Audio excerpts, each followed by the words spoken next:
Final score, Wayne State Warriors 35, Tiffin Dragons 21. Wayne State on a little bit of a roll, Rod Beard. Yeah, they've won 3 of their first 4 games, and I think this sets the tone for the rest of the season. Now with a couple more games at home, they can really start to separate themselves from the pack here in the GLIAC.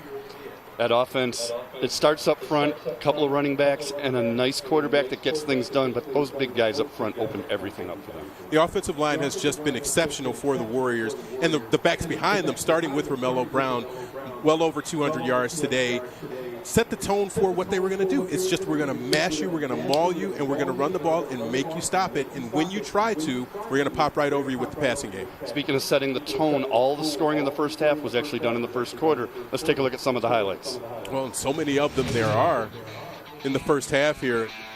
Starting with Romello Brown. Nice little play. Should be 5, should be 10 yards. A little bit more than that after that first contact. Gets right down the field. 55 yards on this one, and that set up a touchdown. That's the part right there where you thought if he turns right, he might have ended up in the end zone. Instead, it ended up being Demetrius Stinson in the end zone. He had over 60 yards himself. Right, an unheralded guy, 60-plus yards, 2 touchdowns today. Does so much. And what you mentioned earlier is if you don't have a Demetrius Stinson, what could Romello Brown do? But I think they complement each other so well.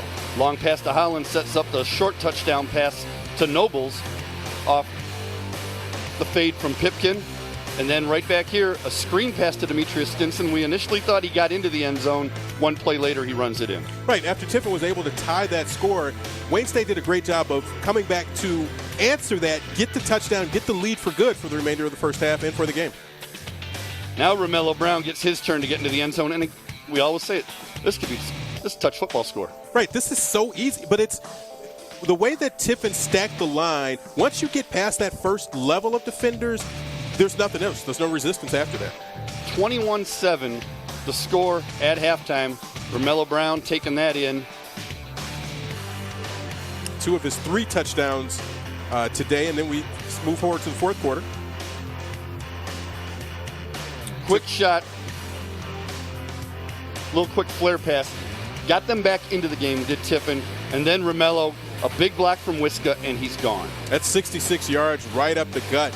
And again, we see the speed and the elusiveness, and you got to make a little quick cut here just so you don't get caught from behind. But Brown gets into the end zone. Again, over 200 yards, 283, I believe his total was. Career day for him. Should mention that touchdown prior by Brunson, local guy from Farmington Hills, and then Stam, 2 catches all season, had the game of his life today, including that touchdown. Right, and that got Tiffin a little bit closer, but they never got any closer than that the rest of the way. Dropped there on the 4th down play that I thought at least that Antonio Pipkin could have run for that first down and kept their comeback hopes alive. All for naught, though. Wayne State comes away with that 35-21 win today. We're going to talk about our Xfinity X Factor of the game, and, hey, it's our player of the game, Romello I wonder. Brown. I wonder. How can it not be? Although I'm going to make an argument that the true X Factor could also be that offensive line plus Trent Broadbeck plus Garrett Wiska, because they're doing all the dirty work up front. But, hey, you still got to carry the ball and do the job, and Romello Brown sure did. Maybe at Winners on Wednesday, Romello can buy them a pizza. You can't buy them a ring or a car or anything else for the work they do up front for them. Maybe you can just buy them a couple of slices of pizza, or they can split some wings. And apparently we are going to verify that the nickname is the Beast at Winners on Wednesday as well. No, I think that's the clubhouse leader for now. It's the clubhouse leader. Well. We'll have them talk about that more. Let's talk about final stats right now. Look at those rushing yards. 414 yards for the Warriors. They just keep doing this. 114 passing. Hey, there's a bunch of passing yards for Tiffin. Well, that's what you're going to do when you're behind. Right. They trailed for so much of this game that they were forced into that a little bit. And that's what proved to be most effective. They never got their running game started outside of Antonio Pipkin. Third down conversions, 7 out of 16, but you can see how many more times Tiffin got into third down, 16 times. The Warriors only 9 times, and the Warriors just averaged more yards per play. Right, the offense just never got going the way that we're used to seeing from Pipkin and Tiffin. And that credit the Wayne State defense for doing that. They took away a lot of those options early, which I thought was one of the keys.